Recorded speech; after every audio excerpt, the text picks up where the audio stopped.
যে মোহতারাম, আমার আব্বা আম্মা মারা গিয়েছে প্রায় 16 বছর হলো। আমি প্রায় আব্বা আম্মাকে স্বপ্নে দেখি, তবে এখন মৃত আব্বা আম্মাকে ঘন ঘন স্বপ্নে দেখছি। কখনো তারা কিছু চায়, কখনো কিছুই চায় না, আমার দিকে তাকিয়ে থাকে, আবার কখনো বা আমাকে ডাকে। মৃত ব্যক্তি অথবা মৃত বাপ মা যদি স্বপ্নে এভাবে ডাকে, তাহলে কি ধরে নিব যে আমার হায়াত শেষ, আমাকেও কবরের দিকে চলে যেতে হবে? দেখেন, ইম্পর্টেন্ট একটা প্রশ্ন। মৃত বাপ মা অনেকেরই এরকম স্বপ্নে দেখা দেয়, দাদা দাদি স্বপ্নে দেখা দেয়, অনেক সময় কিছু চায়, অনেক সময় আবার ফেলফেলা তাকায় থাকে, অনেক সময় ডাকে। এখন কোনটার জন্য কি স্বপ্নটা? এটা তো আল্লাহর পক্ষ থেকে, তাই না? আল্লাহ সুবহানাহু ওয়া তাআলা কুরআনুল কারীমের সূরা জুমারের 42 নম্বর আয়াতের মধ্যে বলছেন, আল্লাহু ইয়াতাওয়াফাল আনফুসা হিনা মাউতিহা ওয়াল্লাতী লাম তামুত ফি মানামিহা।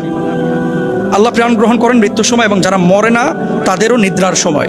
ব্যাপারটা হচ্ছে, আপনি যখন ঘুমান, আন-নাওমু কাল মাউত, রূহটা কিন্তু আপনার সাথে একটা সাময়িক বিচ্ছেদ ঘটায়। আপনি যখন ঘুমান, এজন্য আপনি একটা জিন্দা লাশের মতো পড়ে থাকেন, মানে মৃতের মতোই কিন্তু পড়ে থাকেন।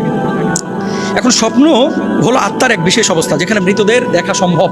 আর এই মৃতদের দেখার ব্যবস্থা কিন্তু আমি করি না, আপনি করেন না, এটা আল্লাহ তাআলা করেছেন। চাইলে কিন্তু একজন মানুষ আরেকজন মানুষকে, মৃত ব্যক্তিকে স্বপ্নে দেখতে পান না। এখন দেখেন, কমন একটা বিষয়, রাসূল সাল্লাল্লাহু আলাইহি ওয়াসাল্লামের একটি হাদিস, এটা সহিহ বুখারীর 6984 নম্বর হাদিস। নবীজি সাল্লাল্লাহু আলাইহি ওয়াসাল্লাম বলছেন, আর রুইয়া সলিহাতু মিনাল্লাহ ওয়াল হুলমু মিনাশ শাইতান, যে ভালো স্বপ্ন এটা হচ্ছে আল্লাহর পক্ষ থেকে, আর খারাপ স্বপ্ন এটা হচ্ছে শয়তানের পক্ষ থেকে। এখন আপনি এই মূলনীতির উপর, বুখারীর এই হাদিসের উপর ভিত্তি করে আপনি চিন্তা করেন যে আপনার বাপ মা কি অবস্থায় আপনার সাথে দেখা দিয়েছে। যদি আপনার বাপ মা ভালো অবস্থায় আপনার সাথে দেখা দেয়, তাহলে জানবেন যে আপনার আব্বা আম্মা হয়তো ভালো অবস্থায় আছে। যদি খারাপ অবস্থায় দেখা দেয়, তাহলে জানবেন যে আপনার আব্বা আম্মা খারাপ অবস্থায় আছে। তাহলে আপনি করবেনটা কি? ওয়ালাদিন সালিহান ইয়াদউ লাহু, বাপ মার জন্য দোয়া করেন, রব্বিরহামহুমা কামা রাব্বায়ানি সগীরা, বলে আল্লাহ আপনি আমার বাপ মাকে ক্ষমা করে দেন, সেভাবে লালন পালন করেন যেভাবে ছোটবেলায় আমাকে লালন পালন করেছেন। এটা হচ্ছে আপনার করণীয়। খারাপ স্বপ্ন যদি দেখেন, আর ভালো স্বপ্ন যদি দেখেন, ধারণা করতে পারেন যে আপনার বাবা বা মা ভালো অবস্থায় আছে, কিন্তু এটা গ্যারান্টেড না। এটা গ্যারান্টেড নয় যে আমার আব্বাকে ভালো অবস্থায় দেখেছি, এই জন্য আমি আর কিছু করার নাই, বাপ মার জন্য কিছু করবো না, আমি আমার মতো চলবো, এমনটা না। এরপর আসেন যে বাপ মাকে এভাবে বারবার স্বপ্ন আপনি দেখছেন, দেখার পরে আপনার মূলত করণীয় কি? তো করণীয়, ভালো অবস্থায় দেখলে কি করবেন, খারাপ অবস্থায় দেখলে কি করবেন, এটা তো বলেই দিলাম। এছাড়াও আরও কিছু বিষয় রয়েছে, যে আপনার দিকে ফেলফেলায় তাকায় রয়েছে, এটার কি আলাদা কোনো ব্যাখ্যা আছে? এটার আলাদা কোনো ব্যাখ্যা যেহেতু রাসূল সাল্লাল্লাহু আলাইহি ওয়াসাল্লাম থেকে আমরা পাই না, বলতে পারবো না।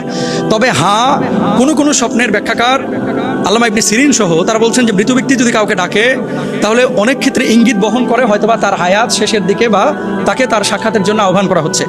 এর মানে এটা না যে আপনি 100% ধরে নেবেন যে আপনাকে মৃত ব্যক্তি ডেকেছে মানে 10 দিনের মধ্যে আপনি মারা যাবেন, ব্যাপারটা এরকম না। কিন্তু এখন আপনি করবেনটা কি? দেখেন, মৃত্যু এটা হচ্ছে মুমিনের জন্য তওফা, এটা হাদিয়া। মৃত্যু আসা, মৃত্যু বরণ করা, এটা মুমিনের জন্য ভয়ের কোনো কারণ না, এটা ভালো জিনিস। কারণ মুমিন মরার সঙ্গে সঙ্গে ইয়া আইয়াতুহান নাসুল মুতমাইন্না ইরজিউ ইলা রাব্বিকা রাদিয়াতাম মারদিয়া, আপনার রবের সাক্ষাতে তো আপনি যাচ্ছেন, তাই না? তো মৃত্যু কিন্তু খারাপ না, সুবহানাল্লাহ।